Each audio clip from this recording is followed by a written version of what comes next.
ಹಣಕಾಸು ಸಚಿವೆ ನಿರ್ಮಲಾ ಸೀತಾರಾಮನ್ ಇದೀಗ ಫೆಬ್ರವರಿ 1 ಅಂದ್ರೆ ನಾಳೆ ಕೇಂದ್ರ ಬಜೆಟ್ ಅನ್ನು ಮಂಡಿಸ್ತಾ ಇದ್ದಾರೆ. ಅದರಲ್ಲೂ ಕೂಡ ಲೋಕಸಭಾ ಚುನಾವಣೆಯನ್ನ ಟಾರ್ಗೆಟ್ ಮಾಡಿರುವಂತಹ ಕೇಂದ್ರ ಸರ್ಕಾರ ಈ ಬಜೆಟ್ ನಲ್ಲಿ ಇನ್ನಿಲ್ಲದ ಘೋಷಣೆಗಳನ್ನು ಮಾಡುವ ಸಾಧ್ಯತೆ ಇದೆ. ಆದರೆ ಇದೊಂದು ಮಧ್ಯಂತರ ಬಜೆಟ್ ಅನ್ನುವಂತಹ ಕಾರಣಕ್ಕೆ ಅಂತಹ ಯೋಜನೆಗಳನ್ನು ನಾವು ಎಕ್ಸ್ಪೆಕ್ಟ್ ಮಾಡೋಕ್ಕೂ ಆಗೋದಿಲ್ಲ. ಸ್ನೇಹಿತರೆ, ಹಾಗಾದ್ರೆ ಯಾವೆಲ್ಲ ಅಂಶಗಳನ್ನು ಈ ಬಜೆಟ್ ನಲ್ಲಿ ನಾವು ನಿರೀಕ್ಷಿಸಬಹುದು ಅದನ್ನ ಹೇಳೋದಕ್ಕೂ ಮುಂಚೆ ಇದೇನಿದು ಮಧ್ಯಂತರ ಬಜೆಟ್ ಆ ಬಗ್ಗೆ ನಿಮಗೆ ಒಂದು ಮಾಹಿತಿಯನ್ನ ಕೊಡ್ತೀನಿ. ಹೌದು ಸ್ನೇಹಿತರೆ, ಸಾರ್ವತ್ರಿಕ ಚುನಾವಣೆಗಳು ಹತ್ತಿರ ಬರುತ್ತಿರುವಾಗ ಇಂತಹದೊಂದು ಬಜೆಟ್ ಅನ್ನ ಮಂಡನೆ ಮಾಡಲಾಗುತ್ತೆ. ಅಂದ್ರೆ ಮುಂದಿನ ಸರ್ಕಾರ ಏನಿದೆ ಆ ಸರ್ಕಾರ ಬರುವವರೆಗೂ ಏನೆಲ್ಲ ಯೋಜನೆಗಳು ಅಥವಾ ಏನೆಲ್ಲ ಹಣಕಾಸಿನ ವ್ಯವಹಾರ ಬೇಕಾಗುತ್ತೆ ಅದನ್ನ ನೀಡುವಂತಹ ಕೆಲಸವನ್ನ ಈ ಮಧ್ಯಂತರ ಬಜೆಟ್ ಮಾಡಲಿದೆ. ಇದನ್ನ ವೋಟ್ ಆನ್ ಅಕೌಂಟ್ ಅಂತ ಕೂಡ ಕರೀತಾರೆ. ಅಂದ್ರೆ ವೋಟ್ ಆನ್ ಅಕೌಂಟ್ ಅಂದ್ರೆ ಇದೊಂದು ರೀತಿ ವೋಟಿನ ಮೇಲೆ ಪ್ರಭಾವವನ್ನು ಕೂಡ ಬೀರುವ ಸಾಧ್ಯತೆ ಇದೆ. ಇಲ್ಲಿ ಹೊಸ ಯೋಜನೆಗಳನ್ನು ಇವುಗಳನ್ನು ಹೆಚ್ಚು ಪ್ರಕಟಿಸುವಂತಿಲ್ಲ. ಆದರೂ ಕೂಡ ಪ್ರಕಟಿಸಿದ್ರೂ ಕೂಡ ಯಾವುದೇ ಸಂವಿಧಾನಿಕ ನಿರ್ಬಂಧಗಳು ಇಲ್ಲ. ಆದರೆ ಕೆಲವೊಂದು ಚುನಾವಣಾ ಆಯೋಗದ ಕೆಲವೊಂದು ನೀತಿ ನಿಯಮಗಳು ಇಲ್ಲಿ ಇರುವಂತಹದ್ದು. ಅದಷ್ಟೇ ಅಲ್ಲದೆ ಈ ಆದಾಯ ತೆರಿಗೆ ಏನಿದೆ ಅದಕ್ಕೆ ಸಂಬಂಧಪಟ್ಟಂತಹ ಕೆಲವು ಯೋಜನೆಗಳನ್ನು ಇಲ್ಲಿ ಹೆಚ್ಚು ಬದಲಾವಣೆ ಮಾಡೋಂಗಿಲ್ಲ.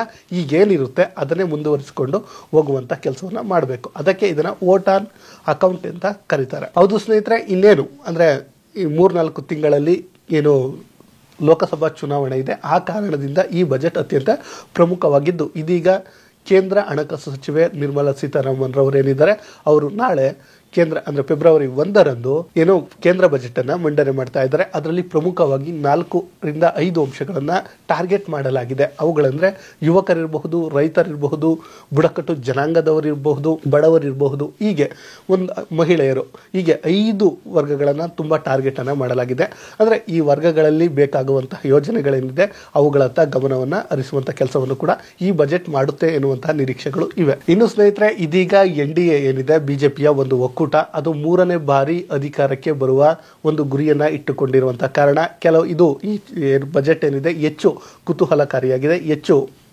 ಆಸಕ್ತಿಯನ್ನ ಮೂಡಿಸಿರುವಂತಹದ್ದು. ಇನ್ನು ಯುವ ಜನರಿಗೆ ಶಿಕ್ಷಣ ಕೌಶಲ್ಯ ಅಭಿವೃದ್ಧಿಗೆ ಹೆಚ್ಚು ಆದ್ಯತೆಯನ್ನು ನೀಡುವುದು, ಕಲ್ಯಾಣ ಯೋಜನೆಗಳಿಗೆ 1.2 ಲಕ್ಷ ಕೋಟಿಗೂ ಹೆಚ್ಚು ಬಜೆಟ್ ಅನ್ನ ಮೀಸಲಿಡುವಂತಹ ಕೆಲಸವನ್ನು ಕೂಡ ಮಾಡುತ್ತೆ ಎನ್ನಲಾಗ್ತಿದೆ. ಇದಷ್ಟೇ ಅಲ್ಲದೆ ನಿರ್ಮಲಾ ಸೀತಾರಾಮನ್ ಏನಿದ್ದಾರೆ ಮಹಿಳಾ ಕಲ್ಯಾಣಕ್ಕೆ ಹೆಚ್ಚು ಆದ್ಯತೆಯನ್ನ ನೀಡುವ ಸಾಧ್ಯತೆ ಇದೆ ಅಂತ ಕೂಡ ಹೇಳಲಾಗ್ತಾ ಇದೆ. ಅದರಲ್ಲೂ ಮಹಿಳಾ ಉದ್ಯಮಿಗಳೇನಿದ್ದಾರೆ ಅವರನ್ನ ಉತ್ತೇಜನ ಮಾಡುವಂತಹ ಕೆಲವೊಂದು ವಿಶೇಷ ಕೊಡುಗೆಗಳನ್ನು ಕೊಡುವ ಸಾಧ್ಯತೆ ಹೆಚ್ಚಿದೆ. ಇನ್ನು 2022-23 ಹಂಚಿಕೆಯ ಬುಡಕಟ್ಟು ಕಲ್ಯಾಣ ಏನಿದೆ, ಇನ್ನು 2022-23 ಹಂಚಿಕೆ ಬುಡಕಟ್ಟು ಕಲ್ಯಾಣ ಯೋಜನೆ, ಬುಡಕಟ್ಟು ಸಚಿವಾಲಯ ಹೆಚ್ಚಿಸುವ, ಅಂದ್ರೆ ಈ ಬುಡಕಟ್ಟು ಯೋಜನೆಗೆ ಏನೆಲ್ಲ ಇದ್ವು ಅವುಗಳನ್ನ ಹೆಚ್ಚು ಮಾಡುವಂತಹ ಸಾಧ್ಯತೆ ಇದೆ.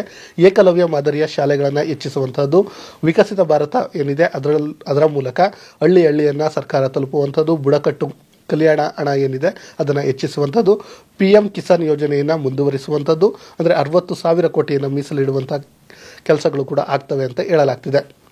ಆದಾಯ ತೆರಿಗೆ ಸ್ಲಾಬ್ಗಳು, ಹೊಸ ಆದಾಯ ತೆರಿಗೆ ಆಡಳಿತ, ಉದ್ಯೋಗಗಳು, ಮೂಲಸೌಕರ್ಯಗಳನ್ನು ಕೂಡ ಗಮನದಲ್ಲಿ ಇಟ್ಟುಕೊಳ್ಳಲಾಗಿದೆ. ಅಂದರೆ ಯಾವುದೇ ಹೊಸ ಘೋಷಣೆಯನ್ನು ಮಾಡದಿದ್ರೂ ಈ ಹಿಂದೆ ಏನಿದೆ ಅದನ್ನು ಮುಂದುವರಿಸುವಂತಹ ಸಾಧ್ಯತೆ ಹೆಚ್ಚಿದೆ. ಇನ್ನು ಬಜೆಟ್ ಅಧಿವೇಶನದ ಆರಂಭದಲ್ಲಿ ಪ್ರಧಾನಿ ನರೇಂದ್ರ ಮೋದಿ ಅವರು ಈ ಬಾರಿ ದೇಶದ ಹಣಕಾಸು ಸಚಿವೆ ನಿರ್ಮಲಾ ಸೀತಾರಾಮನ್ ಅವರು ದಿಶಾ ನಿರ್ದೇಶಕ್ ಬಾತೇನೋ ನೊಂದಿಗೆ ಬಜೆಟ್ ಮಂಡಿಸಲಿದ್ದಾರೆ ಅಂತ ಹೇಳಿದ್ದಾರೆ. ಅಂದ್ರೆ ಈ ಬಜೆಟ್ ಏನಿದೆ ಒಂದು ರೀತಿ ವಿಶೇಷವಾದ ಬಜೆಟ್ ಆಗಿರಲಿದೆ. ಅದರಲ್ಲೂ ಕೂಡ ಮಹಿಳೆಯರಿಗೆ, ನಿಮಗೆ ಗೊತ್ತಿರುವಂತೆ ಗಣರಾಜ್ಯೋತ್ಸವದಲ್ಲಿ ಮೋದಿ ಅವರು ಮಾತನಾಡಿ ಮಹಿಳೆಯರ ಬಗ್ಗೆ ಹೆಚ್ಚು ಮಾತುಗಳನ್ನು ಆಡಿದ್ರು.